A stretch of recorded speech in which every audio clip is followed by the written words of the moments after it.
Shut up and sit down.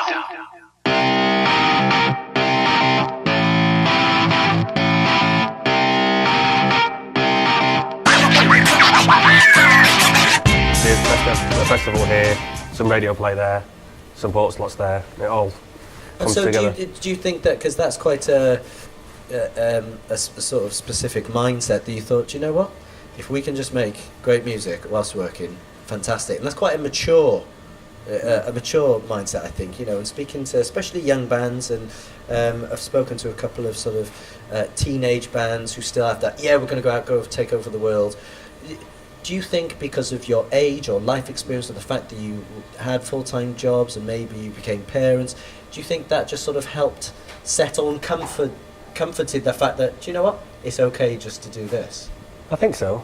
I mean, obviously I'm speaking for myself there. I don't know if everyone thinks that, but I remember a gig a few years back, it might have been Gorilla, where Jim was saying to you that, if we've got this forever, we filled this room, even if we quit now, sort of thing. So even those moments where what you see as a big achievement at the time is all relative, isn't it? So I think, but I do think, there's an element of maturity to it, because I was in a band when I was a teenager, and I felt the same. I thought, I've got the best songs in the world. I'm gonna go really far. They weren't very good. They weren't very good. But at the time, I thought it was brilliant. And I thought, I'll do an album and we'll be great. But that just fizzled out. I went to some other bands, and I sort of learned as I went along. There's a bit of a late bloomer. I wasn't like an Arctic Monkeys. I'm 19 and there's a great album, and that's how it was. I think it works for some bands, and then some bands just do one good single and then fade away. Or we built slowly, but with some. We've got a good catalogue, basically, and I think that's the thing. It's like I've never personally gone, I'm going to play Wembley, or I've never been one to sit there and fantasise about playing massive venues or whatever. Right. Okay. It's about the music, man. You know what I mean? It's like I just want, but you go, I just want to write decent tunes, we just want to write decent tunes, and it's that's hopefully what we're doing, and like the legacy will be. When we leave the planet, kind of thing, we'll have 3, 4 albums, 5 albums, whatever it might be, and we'll be proud of them, hopefully. And so, did you see a change in the business from back then to now, or is that something that again you were just able to, do you know what, leave all that be and just? Yeah, I mean, we've probably gone through the period where people have stopped buying not buying so much physical. I mean, I know you're talking about Clint being on the show earlier. He did an interview with us where he was talking about, if we would have been around when he was around, we'd be huge. We'd be making selling loads of records and financially a lot better off because people bought more records. Yes. And obviously we're able to do it full time now. We're not all driving around in limos, but people are buying records, people are buying T-shirts and stuff like that. But I guess back in the day, when Spotify and stuff wasn't around, people have made a lot more. You make a lot more money. The whole industry would make a lot more money. The labels and everything else. So I think labels are a bit more risk averse as well now. Yes. They won't plough the money in because the money isn't there to be made. Yeah. So it does become something that's a labour of love and more about the passion of it than the financial reward, I guess. And I love that. It's such we'll see.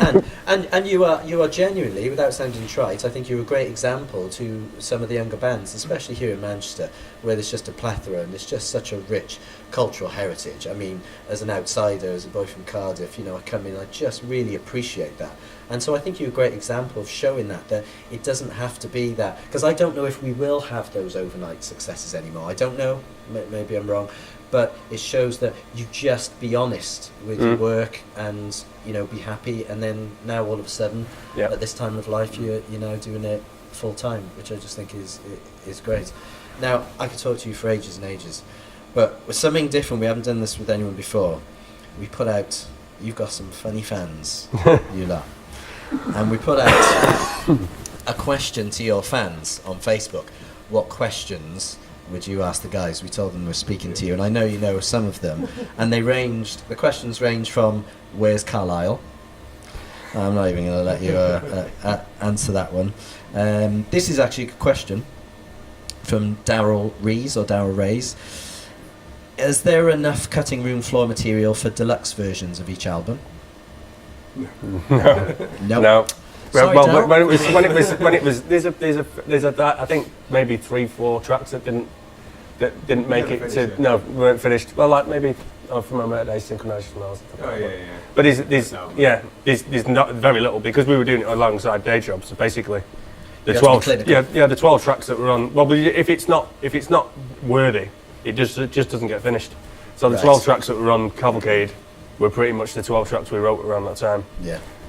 We had one. Yeah, One that- day. Yeah, that's- it might be different now. We've got more time to write. We might have some wastage, if you like, I suppose. Oh, we have a bit of wastage. Yeah. Slow Readers Club We wastage. Yeah.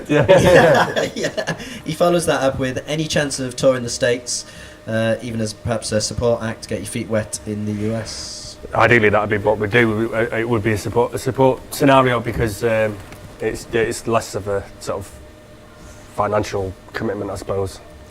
We'd love to though. With Jim, especially in the band, he's travelled there a lot personally and loves it. I mean, Yeah. I've been to New York as well. I love the place. I'd definitely like to go over That'd there. be We've had a great. little bit of radio play. We had what's it Oh, called have now? you? KXFM, like a Seattle radio station. Okay.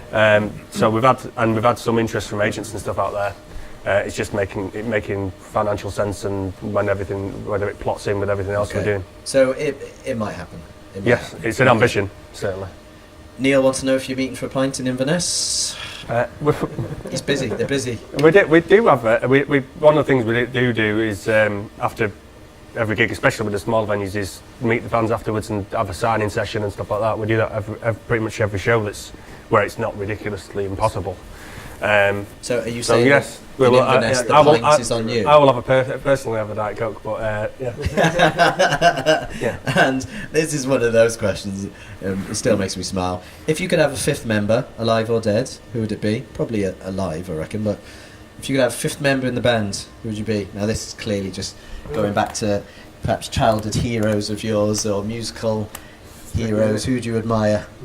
Most might have been his singer circuit behind it. Lennon or Elvis or something, isn't gonna. Elvis. It'd be a bit of distraction, wouldn't it? Like, nobody can really. Take the light off. Really annoyed with it. Light off here a bit. Like, I've changed my mind, not like you. No, but Never meet your heroes. Keyboard player I was was behind going it. to say ideally a keyboard player, yeah. Oh, who was the Doors? Yeah, James Clinton. Manzarek? Oh yeah, Clint. James Manzarek, yeah. Yeah. There we go. You heard it here first. Headlining Glastonbury on the Pyramids. It's Slowy's Club and Cleet Boone. Now, before you go, we have everyone sign the Trash TV table. You can sign it next to Clint Boone's Right. cow, or you can stay far away. I'm going to put it over. I like it. I like the real estate there. I get. Oh, And I want it's to worth get a bit, the that. logo in as well. So It's worth quite a bit. is Just going to get it all in. Look Is at it? that. Is it? I can't remember how it breaks down. Do you know what the You might artwork have is? gone one too far, mate. Keep going. Hold on. If you're I one, need to reference my phone. Where This is is it? brilliant. Keep those cameras right now. We can cut this. We can cut it. I think it is it. I can't remember. Is it? I think no. Your artwork though and the posters, they've been fantastic. Whose design is that? Aaron. Is that yours? Yeah. Sorry. It's brilliant. No, don't apologise. I love it. Look at that. The Slow Readers Club. Hey. He's done it. He's remembered. There we go.